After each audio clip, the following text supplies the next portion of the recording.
Hi friends, இப்போ இந்த வீடியோவில் என்ன பார்க்க போகிறோன்னா, ஊரக வளர்ச்சி மற்றும் ஊராட்சி துறையில் வேலைவாய்ப்பு வெளியிட்டிருக்காங்க. திருப்பத்தூர் மாவட்டம் நாட்றம்பள்ளி ஊராட்சி ஒன்றியத்தில் கிராம ஊராட்சி செயலர் காலி பணியிடத்துக்கு நேரடி நியமனம் மூலம் நிரப்ப போகிறாங்க.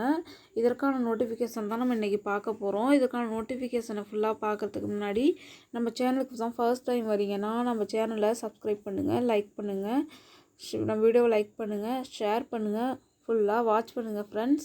இதை மற்றவங்களுக்கு ஷேர் பண்ணுங்கள். கண்டிப்பாக மற்றவங்களுக்கு இதுக்கு தகுதியானவங்களுக்கு இது உபயோகமாக இருக்கும். ஓகே ஃப்ரெண்ட்ஸ், இப்போ நம்ம இந்த நோட்டிஃபிகேஷனுக்குள்ளே போகலாம். திருப்பத்தூர் மாவட்டம் நாட்றம்பள்ளி ஊராட்சி ஒன்றியத்தின் கீழ்கண்ட கிராம ஊராட்சிகளில் 31/10/2020 ஊராட்சி செயலர் காலி பணியிடம் நேரடி நியமனம் மூலம் நிரப்பப்பட போகிறாங்கன்னு சொல்லியிருக்காங்க. எந்தெந்த ஊராட்சின்னு பார்த்தீங்கன்னா, சங்கராபுரம், புதுப்போட்டி, தெக்குப்பட்டு, ஆதிதிராவிடர் முன்னுரிமை அடிப்படையில் அருந்தினர், பெண்கள், ஆதரவற்ற விதவை ஆகியோரை முன்னுரிமை கொடுக்குறாங்க. இன சுழற்சி தான். இப்போ இதற்கான தகுதிகள்னு பார்த்தீங்கன்னா, காலி பணியிடம் அறிவிக்கப்பட்ட ஊராட்சி பகுதிக்குள் வசிப்பவராக இருக்கணும்னு சொல்லியிருக்காங்க.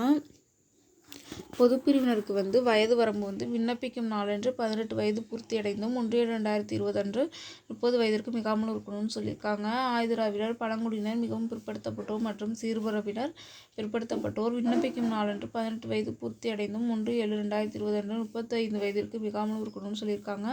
இவங்க இப்போ கல்வி தகுதின்னு பார்த்தீங்கன்னா 10ஆம் வகுப்பு தேர்ச்சி பெற்று இருக்கணும். இவங்களுக்கான நிபந்தனைகள்னு பார்த்தீங்கன்னா, விண்ணப்பதாரர் கல்வி தகுதி, இருப்பிடம், சாதி சான்று, முன்னுரிமை சான்று ஆகியவற்றோட ஆதாரம் கண்டிப்பாக இணைக்கணும்னு சொல்லியிருக்காங்க. இன சுழற்சி, வயது மற்றும் கல்வி தகுதியற்ற நபர்களிடமிருந்து பெறப்படும் விண்ணப்பங்கள் நிராகரிக்கப்படும் சொல்லியிருக்காங்க. ஒவ்வொரு கிராம ஊராட்சி பணியிடத்திற்கும் தகுதியின் அடிப்படையில் தனித்தனியே விண்ணப்பிக்கணும்னு சொல்லியிருக்காங்க. விண்ணப்பதாரர்கள் காலியிடம் அறிவிக்கப்பட்ட ஊராட்சி பகுதிக்குள்ளே இருக்கணும்னு சொல்லியிருக்காங்க. தகுதியான விண்ணப்பதாரர்கள் சம்பந்தப்பட்ட ஊராட்சி இல்லாவிட்டால் அவ்வூராட்சியின் எல்லையை ஒட்டிய ஊராட்சியிலிருந்து விண்ணப்பிக்கும் தகுதி வாய்ந்த நபர்கள் பரிசீலனை செய்யப்படுவார்னு சொல்லியிருக்காங்க. இதுக்கான ஊதிய விகிதம் குறைந்தபட்சம் 15,900 தராங்க. இதுக்கான படிகளும் தராங்க.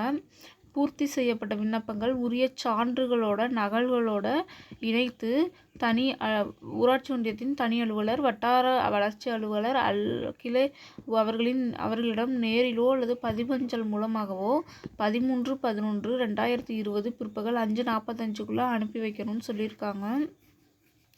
இவங்களுக்கான நேர்முக தேர்வு குறித்து தகுதியுள்ள விண்ணப்பதாரர்களுக்கு இடம் மற்றும் தேதி நேர்காணல் கடிதத்தில் அனுப்பி வைப்பாங்கன்னு சொல்லியிருக்காங்க. இதற்கான அப்ளிகேஷன் ஃபார்ம் டவுன்லோட் பண்ணுறது www.ncsgovernment.in என்ற வெப்சைட்டில் டவுன்லோட் பண்ணிக்கலாம்னு சொல்லியிருக்காங்க. இதற்கான இன்னொரு வெப்சைட் பார்த்தீங்கன்னா www.tirupattur.nic.in என்ற வெப்சைட்லையும் வெளியிடப்பட்டுள்ளதுன்னு சொல்லியிருக்காங்க. ஓகே ஃப்ரெண்ட்ஸ், வீடியோ பிடிச்சிச்சுன்னா லைக் பண்ணுங்கள், ஷேர் பண்ணுங்கள், ஃபுல்லாக வாட்ச் பண்ணதுக்கு தேங்க்ஸ் ஃப்ரெண்ட்ஸ். மற்றவங்களுக்கு ஷேர் பண்ணுங்கள். Okay friends.